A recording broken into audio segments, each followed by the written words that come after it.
that you have to consider before applying to online job boards, and that is, are you looking for full-time job, full-time like 40 hours a week, or project-based? Because if you understand what you're looking for, then you can plan properly. You can think of the right target market, the right keywords that you're going to use. What is your best category for with your skills, with your work? Is it in design category, admin tasks, IT, CAD, animation, programming? Yeah, you have to determine the right category that you're gonna use. Do you have payment methods that are available so that you can be paid, you can receive money? Do you have that, like PayPal, and ways to connect your bank with PayPal, Payoneer, local bank account? As long as you have a bank account, that would be really great. But it's also best if you have all the payment methods available. Do you have a visual page, a portfolio that you can use to show to clients? Are you ready to be responsible to handling a project once you're hired? Do you have enough time to manage one project once accepted? Are you ready for that? Do you have all the skills, the tools with you? And the most awaited topic for most, where can you find freelance jobs online? The number one that I've been with for like a decade now is Upwork. Upwork, which was Odesk in the ancient times. It was Odesk and Elance. I've been with Elance too, Elance and Odesk, and then they merged and became Upwork. There are a lot of professional clients, amazing people to work with in Upwork, but now it's gotten stricter. Very few people can be accepted, so it's kind of sad to see a lot of people, especially during this pandemic, asking why they cannot be approved, or they're having a lot of difficulty getting approved, usually because there's too many freelancers on Upwork already. But Upwork is really great. It's like it's adding the Fiverr style of selling gigs, which they call projects, which is really, really good. I've been getting a lot of inquiries with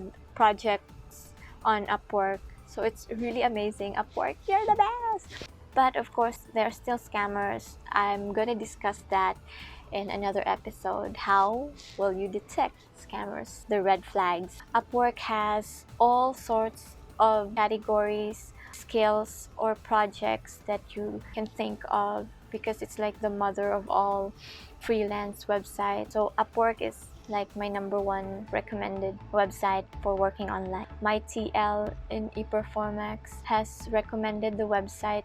I'm very thankful for that, for my TL. Hi TL Amy! Then the next one is Fiverr. It was introduced by my classmate. Hi Sarah! Saranghayo! Saranghayo! I'm very grateful for people recommending me to use these websites. So Fiverr is a really awesome, cool website. It's like you're selling your services as product. You don't have to be approved or anything for your profile, as long as you have a skill and you have a service that you can offer as a product. No matter how weird, how unique that product will be. I have a lot of projects on Fiverr and a lot of awesome long-term clients that I've worked with. They're super awesome, super awesome.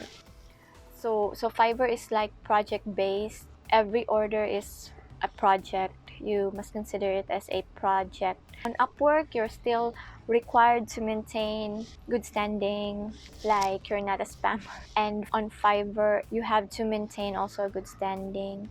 You have to reply to clients as soon as they message you. It's really best that you reply immediately if you offer it. If you don't, be straightforward and answer all questions, because if you don't, you will have a low level, and it's difficult to find clients and projects if you have low level on Fiverr.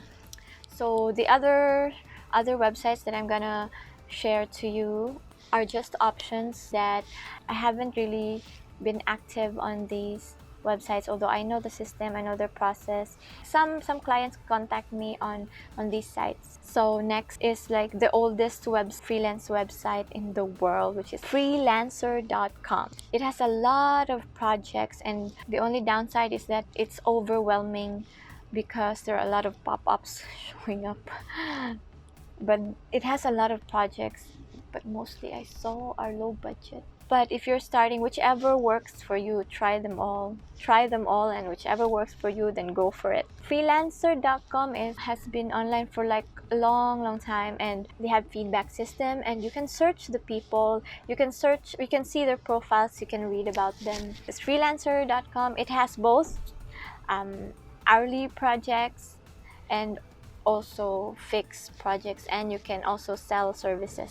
Next is Guru.com.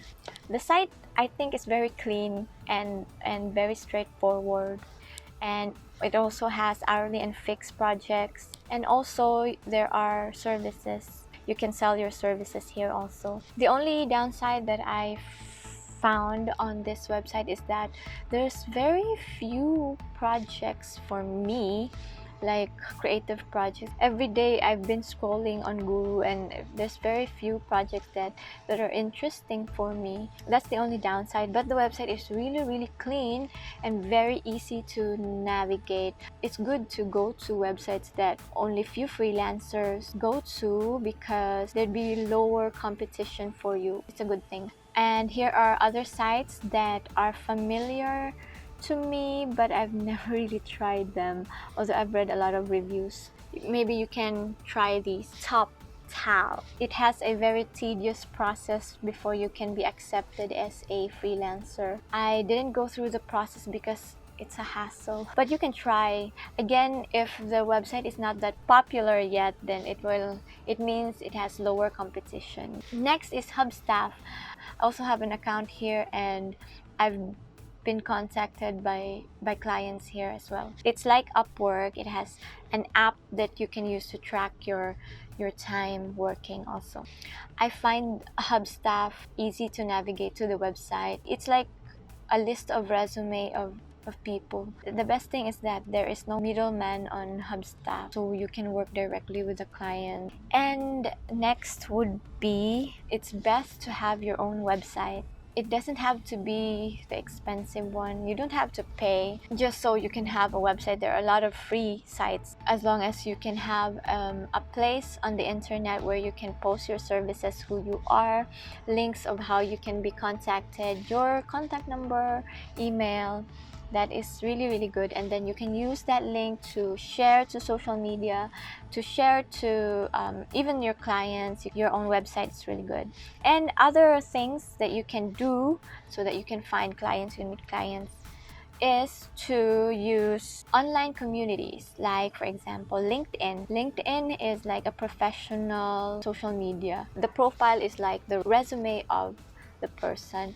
There's a lot of recruiters on LinkedIn. It also has job boards, so you can apply to job boards from there, usually full-time. But I see that there are freelance remote jobs showing up because of pandemic, so it's worth a try going to LinkedIn. And you can also add or connect to as many professional people out there, your target market. Like for me, authors, I connect with authors on LinkedIn. That way I can message them once, explaining what I can do for them, proactively sharing what I can do, so that if the client likes my work, likes what I do, then they contact me and we continue to making projects directly. So yeah, LinkedIn is a good community for finding clients. And next would be Facebook and Instagram and even Twitter. Twitter is like LinkedIn squeezed into a tiny little space. Twitter is also good. You can search using hashtag of for hire or looking for, and then directly DM the client, the person, about your services. But just don't make it annoying. It's annoying sometimes, so just do it once. I'll explain all this other stuff in other episodes.